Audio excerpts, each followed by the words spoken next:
Bonjour à tous.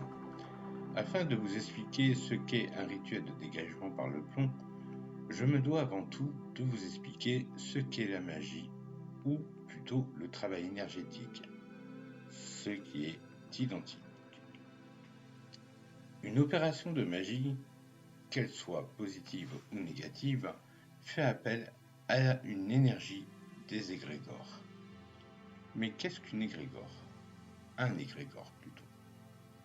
C'est un concept qui désigne un esprit groupe constitué par l'agrégation des intentions, des énergies et des désirs de plusieurs individus unis dans un but bien défini.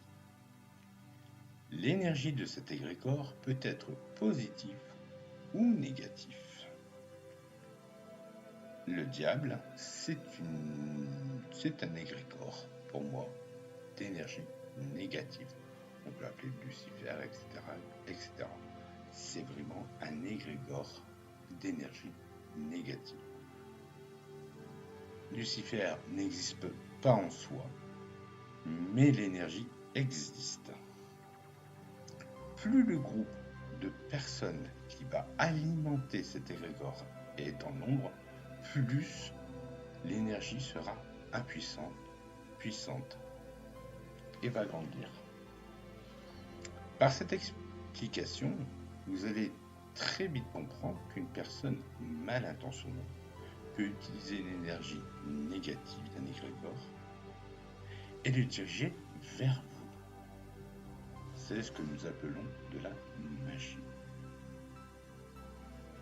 Alors ça peut être positif ou négatif, bien sûr. Il existe de grandes familles de magie. Aujourd'hui, on va en parler de deux. Il s'agit de la magie noire et de la magie dite blanche. La magie dite noire consiste à utiliser les énergies négatives et de les diriger vers une personne cible. La magie dite blanche, elle, consiste à utiliser les énergies d'un égrégore positif pour combattre les énergies négatives. Qui peut le bien, peut le mal. Et oui, vous aurez compris que ce n'est qu'une manipulation d'énergie. C'est-à-dire que je peux utiliser une énergie positive pour l'envoyer à une personne et je peux aussi utiliser une énergie d'un égrégore négative vers une personne. Cependant, c'est ma conscience et mon éthique qui fera la différence. Au-delà de ces énergies, l'être humain peut aussi se créer des blocages et se nourrir de ses propres énergies d'angoisse, de pessimisme, etc. Et il ne faut pas oublier et négliger aussi le phénomène d'auto-envoûtement. Cela existe beaucoup.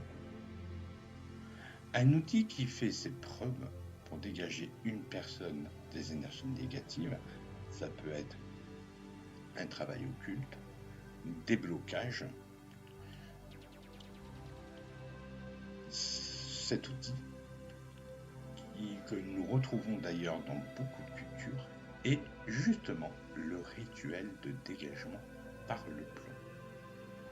Il existe de multitudes de façons de faire une multitude de rites en fait, qui sont d'ailleurs de plus en plus personnalisés avec le temps. C'est-à-dire qu'il y a une base et l'opérateur va rajouter sa propre culture par ses prières, ses invocations, ses petits rites, etc. Pour des raisons très personnelles, je ne vais pas vous dévoiler ma façon d'opérer, car, comme je viens de vous le dire, elle est personnelle. Mais je vais vous partager des résultats de plusieurs rituels. Une fois fondu, le plomb est versé dans un récipient d'eau mélangé avec de l'eau bénite et du sel, et il se peut qu'il arrive une explosion. L'explosion du plomb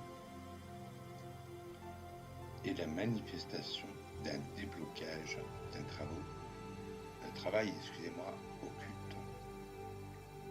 La personne est victime d'un travail énergétique négatif. C'est pour cette raison que le plomb le fait exploser. Le rituel, quant à lui, dure très longtemps. Il peut durer jusque 9 jours. C'est la lecture du plomb qui me fera arrêter, ou pas, la multiplicité des rituels. Chaque jour, durant les 9 jours, il y a 3 jets de plomb. Voici quelques résultats de jets de plomb. Vous allez voir certaines figurines qui peuvent vous faire peur. Nous avons dans un premier temps la première photo, le résultat d'une explosion de plomb. Vous voyez sur mon polo, j'ai reçu tout le plomb. C'est pour ça qu'il faut travailler tout en sécurité. Je porte des lunettes. Faire très attention, ce n'est pas anodin. Une deuxième chose, c'est que nous pouvons aussi avoir, pas forcément des noms, mais des initiales de prénoms, comme le L et le S, que vous allez voir plus tard. Je vous laisse tout simplement visionner ces quelques photos et je vous dis à bientôt.